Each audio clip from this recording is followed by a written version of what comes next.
Hello, I am Panos Kotzathanasis. I'm here today with Adriana, Rosati, and Tom Wilmot for another episode of ASEAN Movie Pulse Talks.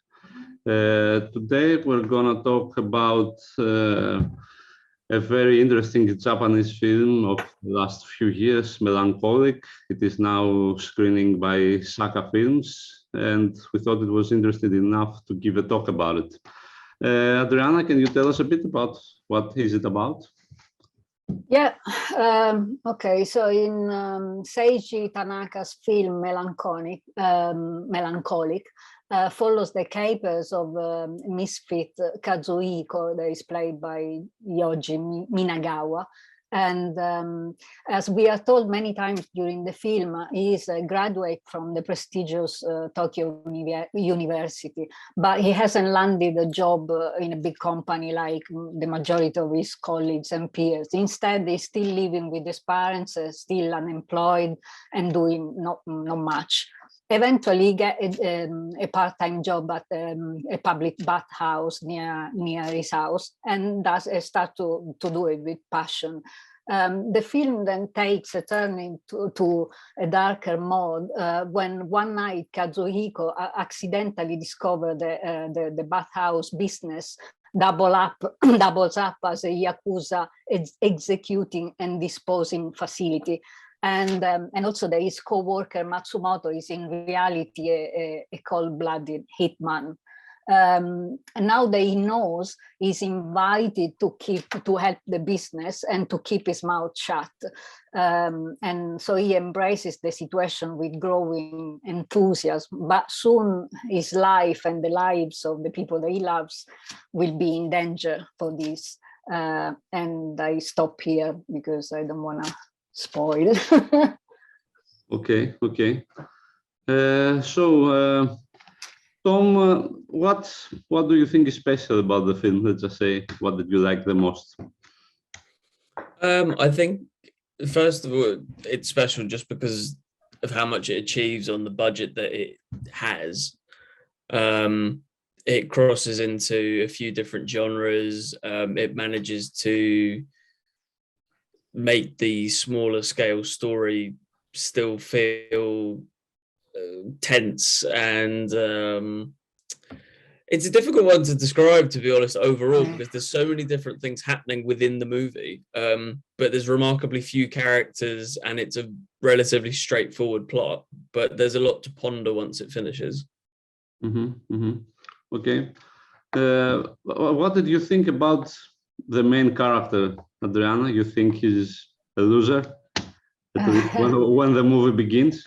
Well, yes, he's portrayed a bit like a loser at the beginning, and I have to say that I interviewed the director and the main actor that is also the producer of the film, and he did an amazing job, because if you meet if you meet him in person, he's a completely different person. He's a very good looking guy, very self and while the character, he did a very good job on the character to make it as this sort of loser, awkward and socially awkward and a bit immature, and but then he also have a very interesting arc in the film, because he starts as a loser, and then he turned into a sort of charming loser, and then it's got a very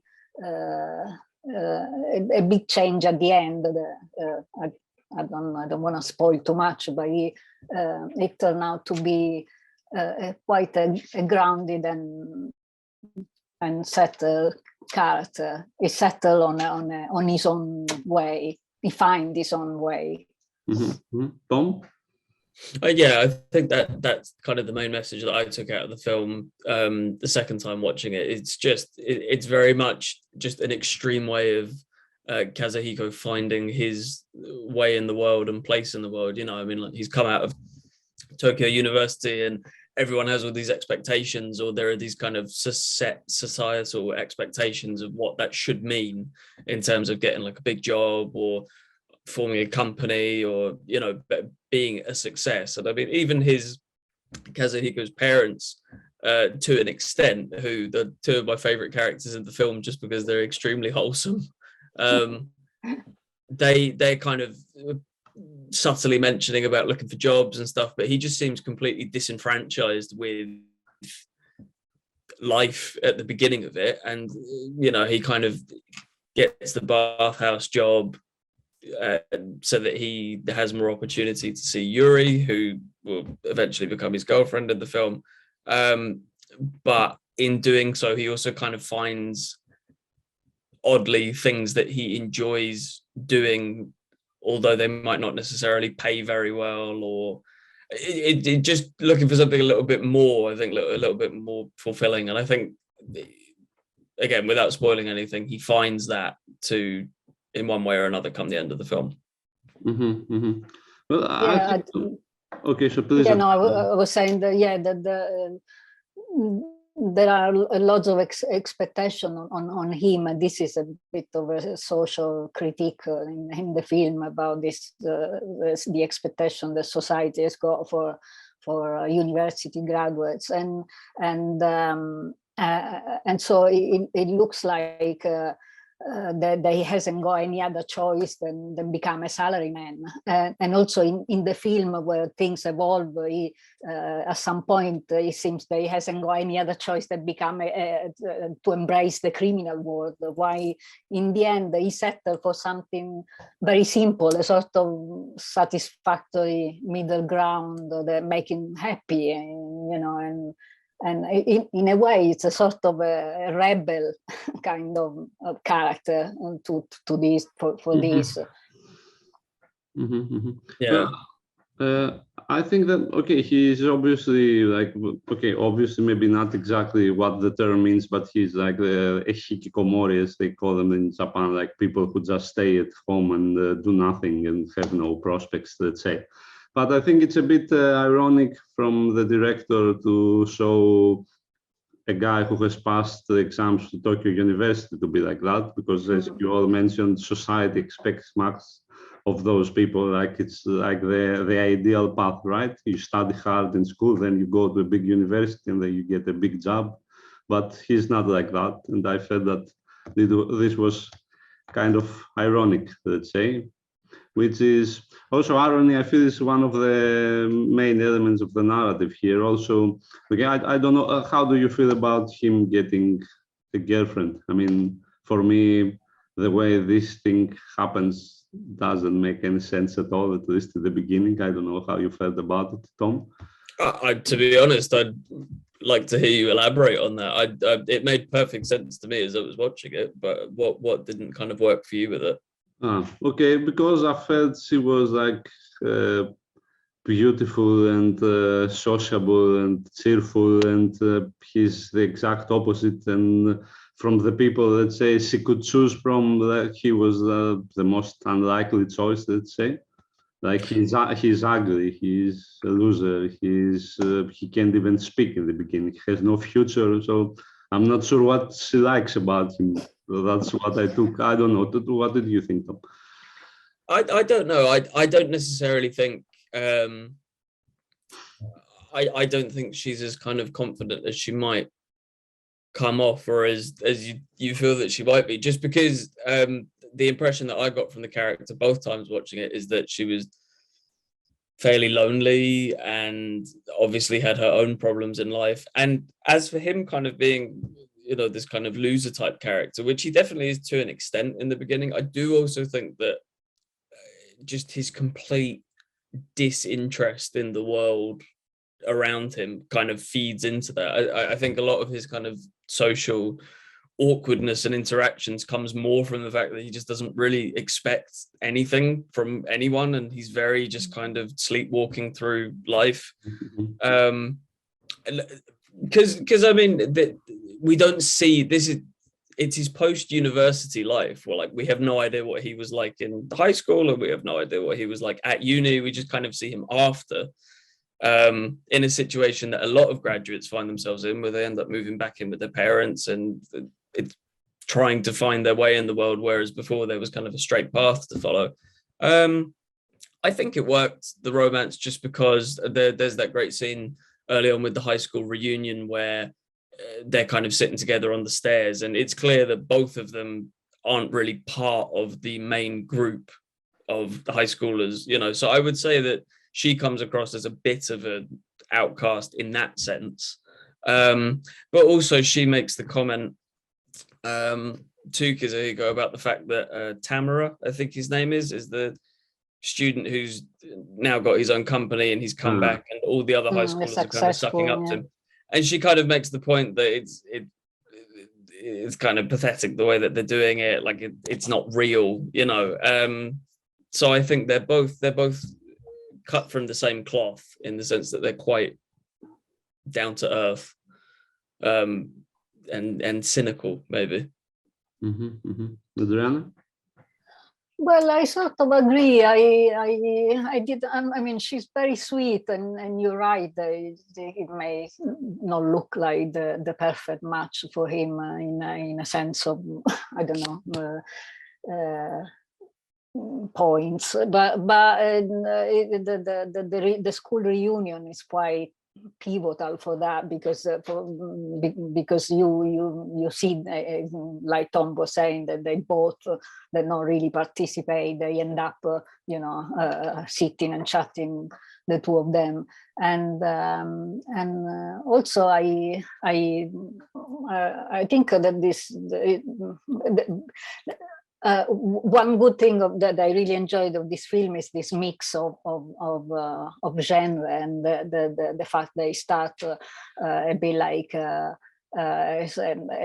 a portrait of ordinary life with this a bit of comedy, a bit of drama. Then there is this touch of romance, and then it turns into another things. And so with this mix of a bit melodrama and the action, I really make it quite special. So I enjoyed the romance, even if it's usually not something that I cheers by. It's all very well balanced in this movie. I would just like to add on to that briefly. Just, you talk of the mix of genres. I think the mix of characters as well, and I like the fact that the bathhouse is just kind of this neutral spot for people from all walks of life to kind of come together. And the kind of core bunch of characters that we end up with are all very, very different, but it's nice to see them kind of play off of each other and their different views of the world, and again, even though they've kind of taken these different paths, like you said earlier, Adriana, like they kind of come back to this idea of like, well, they just did what they thought was either expected of them or all that they could do. Like fundamentally, they're not too different. Well, actually, okay, I thought that this mocking, ironic thing was a whole part in the movie, like the whole thing here. Like you have someone who has passed the exams for Tokyo University being essentially a failure, at least in his professional life. Then you have a romantic relationship that probably wouldn't happen. And then you have this whole yakuza thing where everybody again don't look like yakuza. At least most of them look like, I don't know, there is at least two old men that cannot do anything but just being there. And I thought this was a whole thing about the movie. But I get your point. Yeah, I understand about what you agree about in this romantic relationship. But to go to the next step. What did you think about the yakuza aspect, the way it is portrayed in the film, Tom? Small scale, but it was for the better for it. I don't think you can go. I mean, like I said at the top, for the budget that they had for the film, the stuff that they are able to achieve is brilliant. One kind of shootout scene in particular, for as kind of brief as it is, it's very well done, and it does add kind of an extra element of excitement to the film. But yeah, I like the way it wasn't, the yakuza aspect just wasn't glamorized at all. Tanaka, I think, is the sort of main big bad of the film, and he's kind of a bit of a cheapskate himself. He's kind of utilizing these cheap and easy methods of getting rid of bodies, and they don't really show him to be living this kind of luxurious life, they just paint him to be this kind of arrogant and thoroughly unlikable person. Like it kind of strips all the glamour away from it. Okay, Adriana? The bit of a bit of a poor show.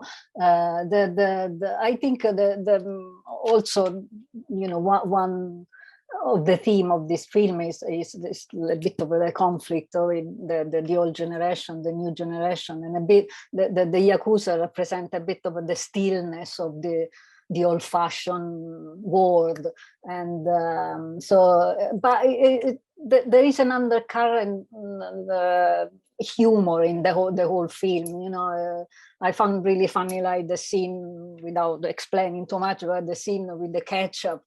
That was such a cheap and funny thing, you know, and yeah, so they put on purpose the yakuza and the old guys, you know, the bathhouse boss and the yakuza boss. They haven't got a very good representation because they are the dying generation, and we'll see then what happened then. Sorry.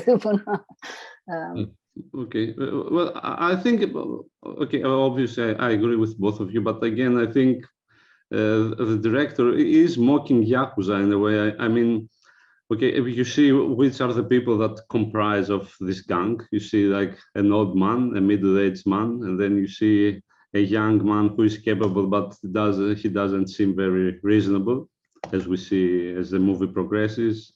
Then we have the protagonist, who is by no means yakuza material, ending up in there, and then you have another guy who also seems to want to be one, but is not exactly capable himself. A very strange mixture that, for me, it makes fun of them. I mean, okay, with the exception maybe of one or two characters, let's just say they don't seem dangerous at all. Like they seem clumsy. The way that the protagonist discovers what they are actually doing is a testament to that. Like they do blunders all the time. Yeah. It's not the way we usually yakuza is portrayed in films, because we usually have either the glamorized version or we have this very realistic of how the situation with them is now. But I felt that this is kind of a mocking, maybe even I felt that what is happening in the movie could be out of pages of a comic book. I felt like a number of times that this is what that is, like a manga, although it's not a manga actually.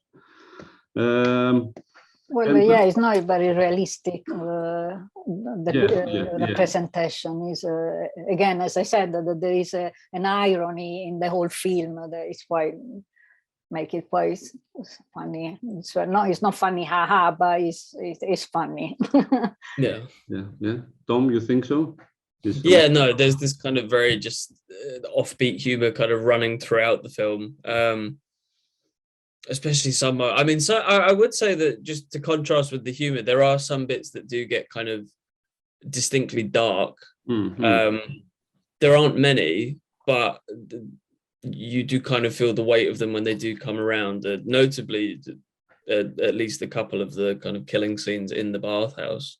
But yeah, I mean, that's the thing, is the tonal balance of the film overall is great, because you're juggling so many different kind of mini plots and trying to play with different genres, and it could have been a mess, especially considering that the film is 2 hours as well, you know, and it doesn't really feel its length. I feel like you could have gotten away with making an 80-minute movie following the same kind of straightforward plot, but they've added little extra bits in and they all work. That's the thing. So but okay, we have action scenes, and I think they are pretty well shot. We have a lot of killings, and there is gun action, and particularly the one in the beginning when one of the yakuza guys storms a building. I felt that this was really impressive. So I don't. What did you think about the action scenes, Adriana? I thought they were good, also considering the very low budget of the film and the short time, it was shot like in 10 days, and when I spoke with the director, he said they would have liked to add more gore to the film, because if you noticed, you can't see, you see a sort of an indirect gore, like you see the blood that is already on the floor, but you don't see gushing blood and things like that. He said they would have liked to add more gore to the action scene, but it was a budget problem. But in the end, it works quite well, I think, and I enjoy the action. It's quite, I mean, I think it's used cleverly, the budget and the time they had. Tom? Yeah, I mean, I thought, to be honest, even the kind of very few action scenes that are in there were quite unexpected, in terms of the scale that they're on. But I just think that, yeah, they're well done and they complement what's already there rather than being any kind of focal point. I mean, like your main interest and what you want to keep coming back to is the characters and the kind of straightforward narrative. But yeah, I mean, like the action that is in it, it's restrained, because they could have tried to be a little bit more ambitious, but would it have been executed as well, like you said, in the time that they have and the budget that they were working with? So yeah, no, I mean, I think again, it's just a really good balance, and knowing what to leave out and what to maximize. Like for example, at the end, when there is a bit of a a scene at the end with a bit of a shout out, and there are some scenes that are cut and then you see after what's happened, but it's well done. So he cleverly did it. You don't really see much, but you know. Yeah. Well, I mean, okay, you can realize that the film is not big budget, but I think it doesn't show that much. I don't think that people will get from this film that it's a low budget film. I think they did the best they could with what they had, and it shows on every aspect of the film, including its duration, essentially. And what did you think about the acting? We talked about Yoji Minagawa's Kazuhiko. What about the rest? What about Mebuki Yoshida's Yuri? Adriana? Yuri, the girl, she's sort of funny, quirky.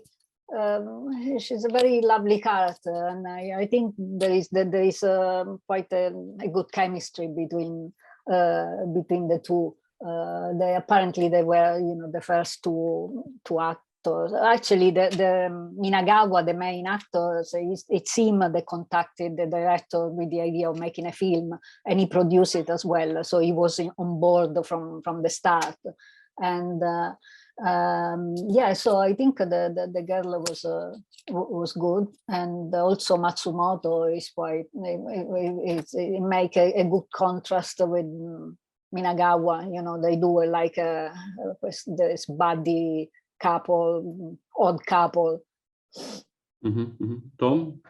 Yeah, no, I mean, I completely agree. And I think also just the most important thing for the performances in this film is that they all kind of suit the movie tonally, because if any one person kind of stands out in terms of like the humor or kind of taking certain scenes and situations a little too seriously, like kind of over dramatizing, there's an almost deadpan kind of tone to the whole film, almost, not quite, but everyone is kind of on that same level where you can see that they believe the serious situation that they're in and all of the bad things happening enough, but there's like an element of ridiculousness to it. There's like a hint of acknowledgement that this is an absurd situation considering the scale of it.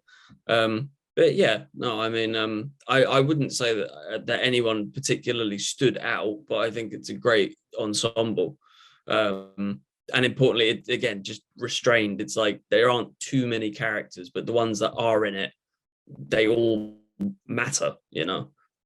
And the third act is a bit of an act where some secondary character sort of get a bit of a more development and become more important, other disappear. You know, there is a bit of a reshuffle in that act. Yeah. No, exactly. For me, Yasuyuki Hamaya, who plays Kodera, kind of stood out for me because, okay, maybe he's the only the one that looks like and acts like a yakuza, essentially, at least for the most part. And I like this thing that he's cool, dark, and silent. You know, the typical killer, yakuza, whatever you want to call him. I don't know. Did he make an impression to you? This guy, the guy who plays Kodera, Tom? I'm not the best at kind of commenting on performances in general, because really the only time I'll sort of notice a performance consciously as I'm watching a movie is if it kind of takes me out of it, you know what I mean? So I can't say that anyone did that in here at all. So no, like I said, there's no one in particular, but yeah, I mean, he's definitely supposed to be the cool archetypal killer, which again is kind of ironic considering how his story pans out. But Adriana? Yeah, well, it definitely makes an impression because it's got this aura, this mysterious, and also in contrast with Matsumoto, which is as well a hitman, but he's it's a funny one because he really doesn't look like one. And but then maybe the irony is the way that the cool guy then end. Okay. But yeah, the fact that you know he's the more real of all, but then he make a mistake. He makes a mistake. I mean. Okay. And in general, okay, I felt like the acting mirrors that, but all the characters essentially the film, sometimes some of them win a little, or maybe they lose a little. But I thought that they remain losers throughout. But I think that in the end, what the film wants to say is that it's okay to be a loser if you are happy, or something like that. That's what I got from the ending. I mean, you don't have to meet anyone's expectation. You don't have to do anything that is considered successful or anything by anyone else. You can be happy with, you never know what will make you happy. You just have to find it. That is what I got from the movie in the end. Tom, what do you think? Yeah, no, I mean, I agree to an extent, just in the sense that like, I genuinely wouldn't put the main character down as a loser, but purely because I think just from the beginning, and I don't know if it's just the way that I viewed it, he was just more fed up, just out of ideas of what to do, not sure what expectations of him should be. And I think just come the end of the movie, it's just, for all of the characters really, it's just about self-fulfillment, whatever that is, because at the end of the day, it doesn't really matter what anyone else thinks of what you've chosen to do and what you're doing. Like, if you're miserable in it yourself, what's the point? You know what I mean? But yeah, I liked as well just the whole bathhouse setting, not just being a great place or a great excuse for all these characters to kind of come together, but it's quite a humble, inviting setting as well. You know, there's something very welcoming about it in general. To be honest, I'd say the same if it had been set in kind of like a video rental store or something. You know what I mean? It's something that's just kind of inviting. I don't know, but yeah, in terms of the characters' kind of personal journeys, I felt they do kind of end up, some of them, in the same place that they started, but not mentally. Like, mentally, they've kind of moved on. Adriana? But yeah, I like the fact that about the main character. I like the fact that it doesn't settle on any extreme solution, like it doesn't become in the end finally a salaryman, it doesn't become a criminal, and they all just sort of settle for this humble situation. They just bond over friendship, and they just enjoy that. It's in a sort of awkward family bond. And yeah, I like the fact that, yeah, I enjoy that. I think that you can see how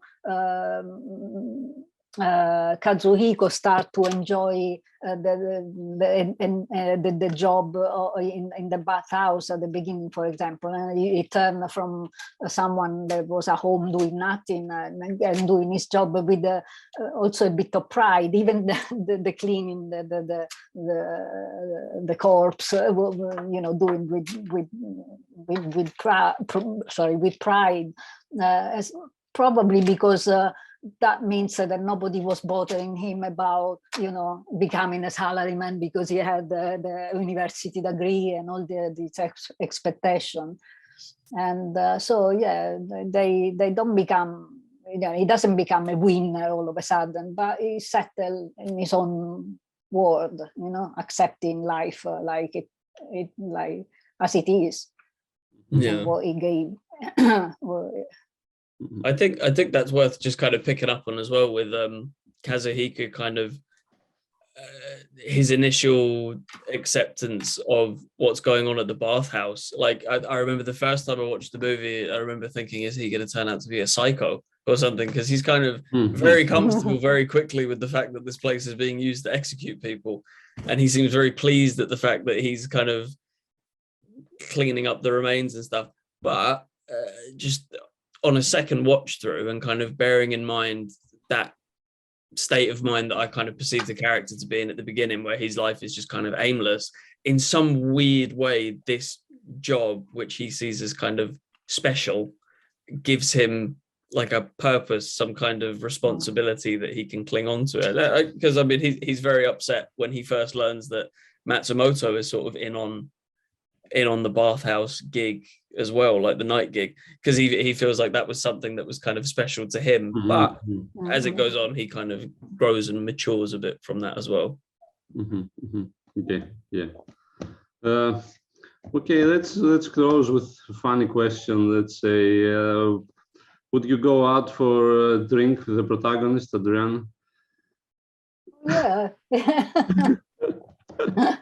I don't know if it's because I met the actor that was you said he was good looking. Yeah. No, but I always have a penchant for losers. I found it interesting. So yeah. Yeah, Tom? Why not? Definitely, he seems to be a bit more of a loose talker when he's drunk in the film. So yeah, I think so too. But I'm almost convinced that he would decline if I asked to go out for a drink. Yeah, no. He probably would not go out for the drink with anyone or something like that. Okay, is there anything else anyone wants to add? Just to check the film out. I mean, it's available to rent in so many places, and it's such a kind of, I wouldn't say it's underappreciated because it's got kind of notable acclaim, but I would say that it's underseen, like I do feel that even just in terms of being an indie film that's kind of very much championing the independent space, it maximizes all of the just everything that they had available to them to make the film as good as it could be with what they had. And it's like you said, Panos, like you can't really tell that it's on a shoestring budget anyway. So yeah, just to check it out. Adriana? Yeah, well, sort of the same. It's a lovely film. The story is engaging and the characters are relatable. And I agree that it's been around for you know, the festival circuit, and then it's been loved, this film, because but it hasn't been seen very much because yeah, because it stayed a bit in the so yeah, it really deserved to be seen, and so yeah, it's distributed now on DVD, Blu-ray, and on streaming, so go and watch it. Well, I guess it didn't circulate it much because it's difficult to classify it somewhere. It's not exactly a yakuza movie, it's not a crime, it's not a romance, it's not a comedy, but at the same time, it's all of the things I just mentioned together, and the mix, I think, is pretty great. For me, it's one of the most intelligent Japanese films I have seen recently, in the way he approaches, the director approaches everything. I would just like to know as well, I'd be very keen to see what Seiji Tanaka does next as well, because obviously this came out 4 years ago, just initially, I think.